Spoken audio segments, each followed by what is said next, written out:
اللہ الرحمن الرحیم۔ السلام علیکم۔ یہ national audio library for the blind کی آواز ہے۔ آپ سن رہے ہیں زہریلے چاکلیٹ، تحریر اشتیاق احمد، جمشید سیٹی، آواز لبابہ حیدر۔ مزید کتابوں کے لیے ہمارا یوٹیوب چینل سبسکرائب کیجیے۔ شکریہ۔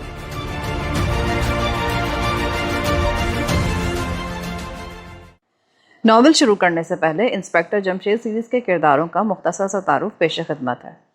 انسپیکٹر جمشید محکمہ سراغ رسانی کے ایک مشہور و معروف انسپیکٹر ہیں جو کہ بہت ہونہار ہیں، اپنے کام کو بہت لگن سے کرتے ہیں، کبھی دشمنوں سے دبتے نہیں ہیں، اور وہ جو بھی محکمہ سراغ رسانی کی طرف سے ان کو کیس دیے جاتے ہیں اس کو بہت محنت سے، ایمانداری سے حل کرتے ہیں۔ ان کے 3 بچے ہیں جو اسکول گوئنگ ہیں۔ ان کے نام سب سے بڑا بیٹا محمود ہے، پھر بیٹا فاروق ہے، اور پھر ایک بیٹی فرزانہ ہے۔ یہ تینوں بچے بھی، ان میں بھی جاسوسی کے جراثیم بدرجہ اتم پائے جاتے ہیں، اور وہ بھی اپنے والد کے ساتھ مل کے کیس میں سولو کرنے میں ان کی ہیلپ کرتے ہیں۔ انسپیکٹر جمشید کے ایک دوست ہیں، ان کا نام ہے خان رحمان، جو کہ بہت پیسے والے ہیں اور وہ اکثر ان کے ساتھ ان کی مہمات میں پیش خدمت رہتے ہیں۔ ان کا ایک نوکر بھی ہے ظہور، اور اس کی ظہور کی ایک بیوی ہے۔ بس ظہور کا ایک ہی کام ہے کہ وہ کپڑے جلاتا رہتا ہے استری کرنے کے دوران، اس کی بیوی ہانڈیاں جلاتی رہتی ہے۔ ایک انسپیکٹر جمشید کے دوست اور ہیں، وہ ہیں پروفیسر داؤد۔ آپ ملک کے بہت مایہ ناز سائنسدان ہیں، اور ان کی ایجادات کے لیے دشمن جو ہیں اس کے بہت در پہ رہتے ہیں کہ وہ چیک کرتے رہیں کہ وہ کیا ایجاد کر رہے ہیں، کس پہ کام کر رہے ہیں۔ پاکستان کے حوالے سے ظاہر سی بات ہے وہ پاکستان کو فائدہ پہنچانے کی ان کی ایجادات ہوتی ہیں، تو دشمنوں کی خاص نظر رہتی ہے پروفیسر داؤد کے اوپر اور ان کی ایجادات کے اوپر۔ پروفیسر داؤد نے انسپیکٹر جمشید کے تینوں بچوں کو اپنی جو سائنسی چھوٹی چھوٹی چیزیں ہوتی ہیں، انہوں نے اس ٹائپ کی چیزیں بچوں کو دی ہوئی ہوتی ہیں ان کے دفاع کے لیے۔ جیسے کوئی گھڑی دی ہوئی ہے، بظاہر آپ کو لگے گا وہ گھڑی ہے لیکن وہ گھڑی نہیں ہوتی، اس میں کچھ ریکارڈنگ وغیرہ کا جیسے کچھ ہو سکتا ہے کہ کچھ آوازیں ریکارڈ کرنے کا اس میں آلہ چھپا ہوا ہو۔ چھوٹے چھوٹے اس طرح کے ہتھیار انہوں نے بچوں کو دیے ہیں۔ فرزانہ کو ہیئر پنس دی ہوئی ہیں ڈفرینٹ اس طرح کی کہ مطلب وہ دشمنوں سے بچاؤ کے وقت میں وہ اس کو استعمال کر سکتے ہیں۔ اس کے علاوہ ایک اہم کیریکٹر ہے بیگم شیرازی کا، یہ کبھی کبھی ناولز میں آتی ہیں۔ یہ انسپیکٹر جمشید کی پڑوسی ہیں، اور ان کے گھر جب اکثر انسپیکٹر جمشید کے فون کے تار وغیرہ دشمن کاٹ دیتے ہیں تو یہ لوگ جا کے بیگم شیرازی کے گھر سے فون کرتے ہیں۔ آئیے اب ناول شروع کرتے ہیں۔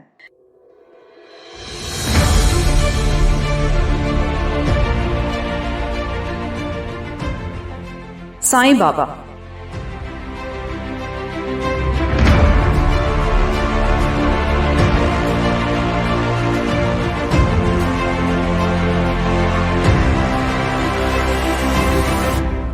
گھنے درختوں کے درمیان سبز رنگ کا خیمہ دیکھ کر انہیں حیرت ہوئی۔ موسم سرما کا آغاز ہو چکا تھا اور ان دنوں وہ شام کے وقت بھی سیر کرنے کے لیے گھر سے نکلنے لگے تھے۔ انسپیکٹر جمشید نے بھی انہیں اجازت دے دی تھی، لیکن ساتھ ہی تاکید کی تھی کہ وہ زیادہ دور نہ جایا کریں۔ وہ شہر سے 1 میل دور نکل آئے تھے اور واپس مڑنے کا ارادہ کر ہی رہے تھے کہ وہ سبز خیمہ انہیں نظر آیا۔ اس طرف وہ پہلی مرتبہ ہی آئے تھے۔ معلوم ہوتا ہے کسی بزرگ کا خیمہ ہے، یہ تو ہم نے بھی دیکھتے اندازہ لگا لیا۔ خیمے کے پاس کافی رونق نظر آ رہی ہے، کوئی اللہ والا معلوم ہوتا ہے، محمود نے کہا۔ آج کل اللہ والے بھی جعلی نکل آتے ہیں، فرزانہ نے جواب دیا۔ آؤ چل کر دیکھتے ہیں، فاروق نے کہا۔ چلو، محمود نے آمادگی کا اظہار کیا۔ وہ سڑک سے نیچے اترے ہی تھے کہ ایک کار عین اسی جگہ آ کر رکی۔ کار سڑک سے نیچے اتار کر روک لی گئی تھی۔ وہ ٹھٹک کر رک گئے۔ کار میں سے 2 خوش پوش نوجوان اتر رہے تھے۔ پھر انہوں نے پچھلی سیٹ پر لیٹے ایک 10-11 سالہ لڑکے کو باہر نکالا۔ ایک نے اسے کندھوں پر ڈالا اور خیمے کی طرف چل پڑے۔ اس وقت ان تینوں نے دیکھا کہ لڑکے کے ہاتھ اور پاؤں مڑے ہوئے تھے۔ انہوں نے ایک دوسرے کو عجیب سی نظروں سے دیکھا اور ان کے پیچھے چلنے لگے۔ انہیں یہ سب کچھ بہت عجیب لگا تھا۔ دونوں نوجوان ٹیٹرون کے سوٹوں میں تھے اور کافی دولت مند دکھائی دیتے تھے۔ ان کی انگلیوں میں قیمتی نگوں والی انگوٹھیاں تھیں۔ خیمے کے دروازے پر 6-7 آدمی باادب بیٹھے تھے، 4-5 کھڑے بھی تھے۔ ایک آدمی سبز کپڑوں میں ملبوس خیمے کے بیچوں بیچ بیٹھا تھا۔ اس کے چہرے پر بہت لمبی سفید داڑھی تھی، بھویں تک سفید تھی، چہرے پر جھریاں تھیں۔ اس کے سامنے ایک نوجوان ادب سے بیٹھا کچھ کہہ رہا تھا کہ وہ دونوں لڑکے کو لیے خیمے کے دروازے پر پہنچے۔ سائیں بابا، ان میں سے ایک کے منہ سے نکلا۔ بوڑھے نے چونک کر نظریں اٹھائیں۔ اس کی آنکھوں میں دیکھتے ہی وہ تینوں کانپ اٹھے۔ آنکھیں خون کی مانند سرخ تھیں۔ کیا بات ہے بچوں، اس نے ان نوجوانوں سے کہا۔ جی، یہ بچہ بھی اسی عجیب و غریب بیماری کا شکار ہو گیا ہے جس قسم کے ایک بچے کا علاج آپ نے 2 دن پہلے کیا تھا۔ تمہیں کیسے معلوم ہوا کہ ہم نے 2 دن پہلے کسی بچے کا علاج کیا تھا؟ سائیں بابا نے باروب آواز میں پوچھا۔ جی، سارے شہر میں خبر گشت کر رہی ہے، ہر طرف آپ ہی کا چرچا ہے۔ لیکن ہم کسی کا علاج نہیں کرتے، جاؤ پھر کسی وقت آنا۔ لیکن ہمارا بچہ دیکھیے تو صحیح، یہ چل پھر بھی نہیں سکتا، ہاتھوں سے کوئی چیز نہیں پکڑ سکتا۔ ہاں مجھے نظر آتا ہے، میں اندھا نہیں ہوں۔ بابا ہم آپ کی خدمت کریں گے۔ مجھے اپنی خدمت کرانے کا کوئی شوق نہیں۔ خیر تم بچہ آگے لے آؤ، اسے چٹائی پر لٹا دو۔ انہوں نے ایسا ہی کیا۔ سائیں بابا نے اس کے ہاتھوں اور پاؤں کو دیکھا۔ چھوٹی سی ایک ڈبیا کھولی، اس میں راکھ کی شکل کی کوئی چیز تھی۔ اس کی ایک چٹکی لڑکے کے منہ میں ڈال دی، پھر مٹی کے پیالے میں سے اسے اپنے ہاتھ سے پانی پلایا۔ اس کے بعد کئی منٹ تک کچھ پڑھ پڑھ کر اس پر پھونکتا رہا، پھر ان سے بولا، یہ فقیر کی راکھ کی چٹکی کام دکھائے گی۔ اگر تم نے کنجوسی سے کام نہ لیا تو گھر جا کر غریبوں میں کھانا تقسیم کرنا۔ جی بہتر۔ بس اب لے جاؤ اسے۔ چلو بیٹا اپنے پاؤں پر کھڑے ہو جاؤ، بابا نے لڑکے سے کہا۔ لڑکے نے اپنے پاؤں پر کھڑے ہونے کی کوشش کی، فوراً ہی اس کے منہ سے خوشی کی ایک چیخ نکل گئی۔ دوسرے ہی لمحے ان سب کی آنکھیں حیرت سے پھیل گئیں۔ لڑکا اپنے پاؤں پر کھڑا ہونے میں کامیاب ہو گیا تھا۔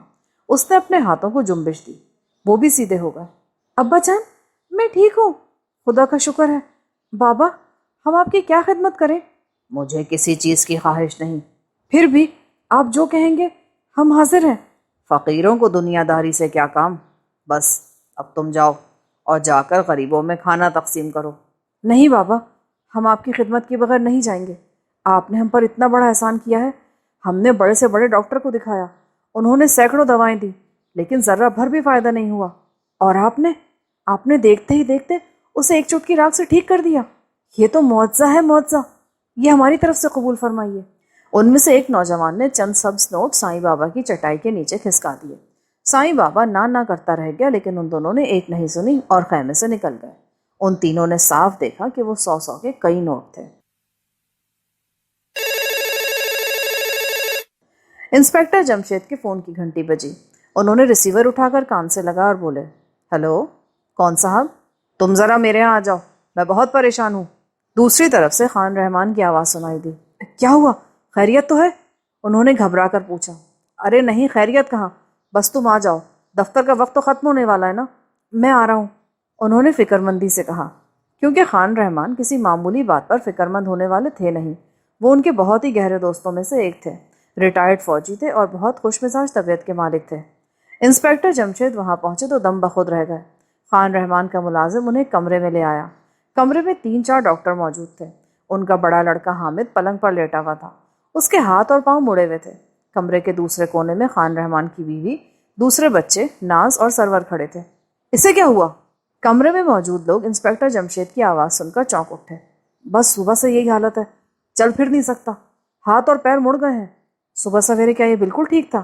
ہاں بالکل ٹھیک تھا، تینوں بچے ناشتہ کر کے اسکول گئے، پھر مجھے اسکول کا فون ملا کہ حامد کی طبیعت خراب ہے۔ میں گاڑی لے کر وہاں پہنچا اور تینوں کو گھر لے آیا۔ اب صبح سے ڈاکٹر پہ ڈاکٹر آ رہے ہیں، لیکن کسی کی دوائی نے کوئی کام نہیں کیا۔ میں نے تمہیں اس خیال سے بلا لیا کہ شاید کوئی مفید مشورہ تم دے سکو، کوئی ڈاکٹر تجویز کر سکو۔ تم نے اچھا کیا۔ کیا آپ پروفیسر داؤد کو فون کیا؟ نہیں تو وہ بھلا کیا کریں گے، وہ تو سائنس کے ڈاکٹر ہیں۔ میرا خیال ہے انہیں بھی بلا لینا چاہیے۔ اچھا میں فون کیے دیتا ہوں۔ خان رحمان مڑے ہی تھے کہ ایک ڈاکٹر بولا، خان صاحب سوری، یہ مرض ہماری سمجھ میں نہیں آیا، آپ انہیں کسی اور ڈاکٹر کو دکھائیے، ہمیں افسوس ہے۔ اوہو، خان رحمان صرف اتنا ہی کہہ سکے۔ ڈاکٹروں نے اپنے بیگ اٹھائے اور ان کے ساتھ کمرے سے چلے گئے۔ صبح اس نے کیا کھایا تھا؟ انہوں نے خان رحمان کی بیگم شہناز سے پوچھا۔ انڈا، مکھن اور توست، چائے کی 2 پیالیاں، یہی ان دونوں نے بھی کھایا تھا۔ کیا یہ بات کر سکتا ہے؟ ہاں ویسے اپنے ہوش میں ہے، بول سکتا ہے، پلنگ پر اٹھ کر بیٹھ سکتا ہے، بس چل پھر نہیں سکتا اور ہاتھوں میں کوئی چیز نہیں پکڑ سکتا۔ کیوں بیٹے، گھر سے باہر بھی تم نے کچھ کھایا تھا؟ جی ہاں انکل، ہم تینوں نے چاکلیٹ کھائے تھے۔ اور کچھ، کوئی پھل وغیرہ؟ جی نہیں۔ اتنے میں خان رحمان اندر داخل ہوئے۔ ڈاکٹر اپنی اپنی فیس لے کر چلے گئے۔ میں نے پروفیسر داؤد کو فون کر دیا ہے، وہ پہنچ رہے ہیں۔ اس وقت تک ڈاکٹروں نے کیا کچھ کیا ہے؟ انسپیکٹر جمشید نے پوچھا۔ ڈاکٹر اس کا خون ٹیسٹ کر چکے ہیں، خون میں انہیں کسی خرابی کا پتہ نہیں چلا۔ اس کے علاوہ انہوں نے انجیکشن لگائے ہیں، 2-3 قسم کے مکسچر دیے ہیں، پر مرض کی سمجھ نہیں آیا کسی کو بھی۔ عجیب بات ہے، کیا کوئی نیا مرض وجود میں آ رہا ہے؟ سنا ہے شہر میں اس قسم کے 2-3 اور بھی کیس ہو چکے ہیں جمشید۔ یہ کس سے سنا تم نے؟ ظہور سے۔ ذرا بلاؤ سے۔ خان رحمان نے اپنے ملازم کو آواز دی، یہ ان کا خاص ملازم تھا۔